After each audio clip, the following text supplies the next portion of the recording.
हरे कृष्णा। भाई देखो, राधे के साथ कृष्ण का नाम भी बहुत गजब लगता है। युगल की भक्ति बड़ी श्रेष्ठ है।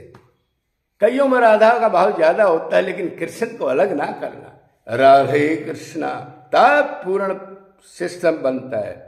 तो एक भाई ने पूछा है, अगर जी कोई किसी का मर्डर कर दे या कोई अपने आप खुद कसी कर ले, फांसी खा ले,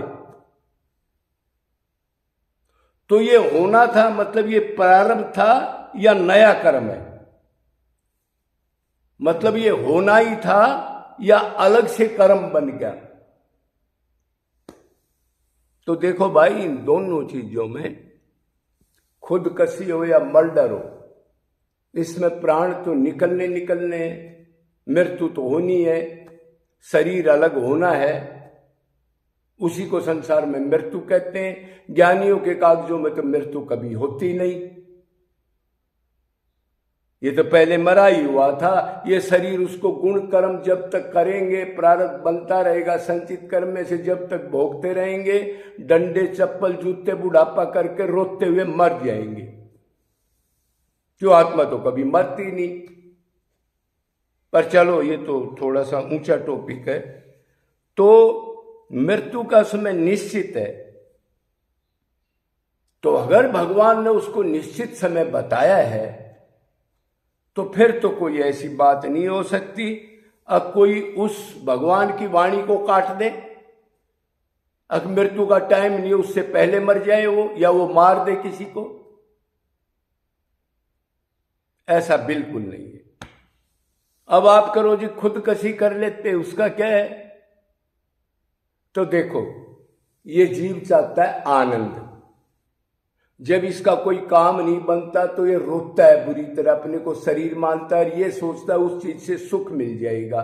मान लो पहले ये अरबपति था, करोड़पति था, प्रारब्ध से कभी प्रारब्ध अच्छा आता है तो थोड़ा सा ऊपर हो जाता है, और कभी पाप कर्म आ जाते हैं तो वो चीज बिल्कुल नीचे चली जाती है। संसार में डेली होता है। जूते चप्पल बहुत खाते हैं। आज प्राइम मिनिस्टर है, उसके बाद कोई नहीं पूछता, पड़ा है घर पर।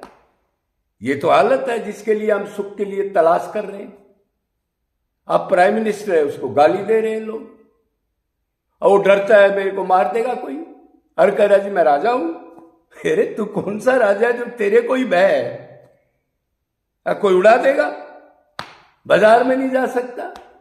मान लो गाड़ी बजा रहा है, पेशाब लग जाए तो गाड़ी में करो, या 10 आदमी खड़े हो जाए उसके चारों तरफ, तब तो पेशाब करेगा। लेकिन ये तो ज्ञानी जानता है, इसलिए ये तो ऊंची बात है एक्चुअली यही। मतलब सुख नहीं है संसार में। तो मान लो किसी का लॉस हो गया प्रारब्ध से, अरबपति था, तो उसने सोचा, पहले एक बार सोचा क्या होगा, दुनिया क्या कहेगी, फिर सोचा कितना कर्ज होगा, अब क्या होना चाहिए, फिर सोचा अरे अब कैसे काम चलेगा, ये मांगने वाले तो तेरे को मार देंगे, कैसे मुंह दिखाएगा, समाज में बड़ी रेपुटेशन थी। जिस चीज का हम ज्यादा चिंतन करेंगे वो अंदर बैठती जाएगी, जितना चिंतन करेंगे उसी टाइम उस चीज को करने का बुद्धि बनती जाएगी।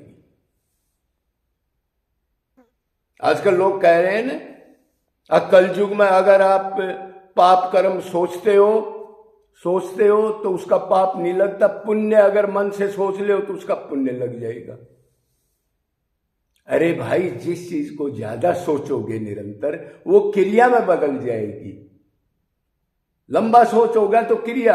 अब उसने क्या काम किया, उसने पहले खुदकशी की ट्राई की 1-2 बार, फिर कहा छोड़ो यार, कौन खुदकशी करेगा, मरेंगे, कष्ट होगे, हट गया। फिर 6 महीने बाद फिर कोशिश करी, फिर मन में आ गया अरे कहां मरना है, क्या दशा हो जाएगी, छोड़ो। अब उसने इतना चिंतन कर लिया, अंदर ऐसा वो बना लिया तो उससे बुद्धि भ्रष्ट होगी, और उसने खुदकशी कर ली। लेकिन करी तब जब उसका टाइम आ गया, पहले नहीं की उसने। कितने आदमी दुखी होकर खुदकशी की आजकल सोच रहे कि सब दुखी हैं लेकिन करी नहीं।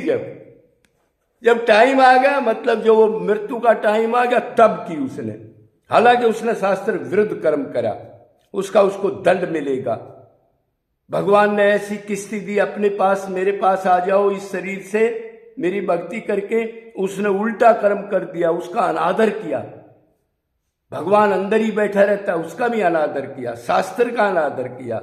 हालांकि उसको घोर नरक मिलेंगे, लेकिन मृत्यु तभी हुई जब निश्चित थी।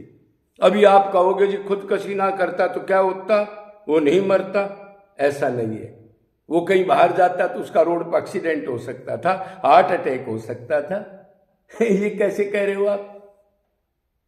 होना उस टाइम था, लेकिन ये पाप का भागी बन गया। अब आगे चलो, अब आप कहते हो जी किसी ने मर्डर कर दिया हो किसी का, तो वो प्रारब्ध मतलब होना था, या मर्डर करने वाले ने वो नहीं होना था तब कर दिया, ऐसा नहीं है। मर्डर भी वो तभी करेगा जब समय आ जाएगा उसका। नहीं तो कितने आदमी कितनी प्लानिंग बनाते हैं और कितनी बार सुनते हैं, वो नेता उसको मारना चाहता था, वो दुश्मन उसको मारना चाहता था, उसका केस चल रहा है, आपस में मुकदमे चल रहे हैं, जेल होने का डर है, वो सोचता था इसको गवाह को खत्म कर दूं, लेकिन नहीं हुआ, सब खत्म नहीं हुआ। जब उसका टाइम आ गया तब उसके हाथ से वो मर्डर हो गया, लेकिन समय आया तब। अब वही बात इसमें आ गई।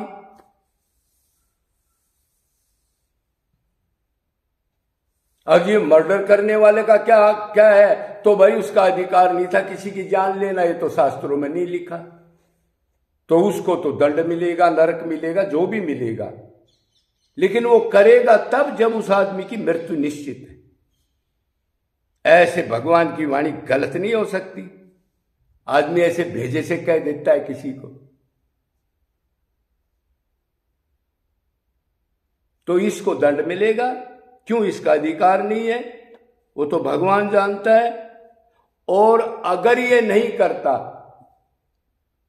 तो हो सकता है वो आदमी कहीं पानी में डूब जाता,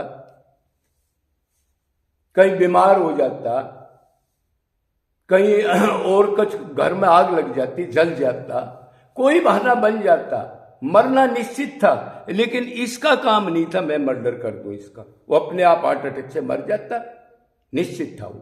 तो अभी आप समझ गए होंगे, जो भगवान की वाणी है, खासकर गीता की, वो कभी अलग नहीं हो सकती है। तो हमारे भर में तुच्छ बुद्धि से हम आइडिया लगा करके ऐसे कुछ भी बक देते हैं। बोलो वृंदावन बिहारी।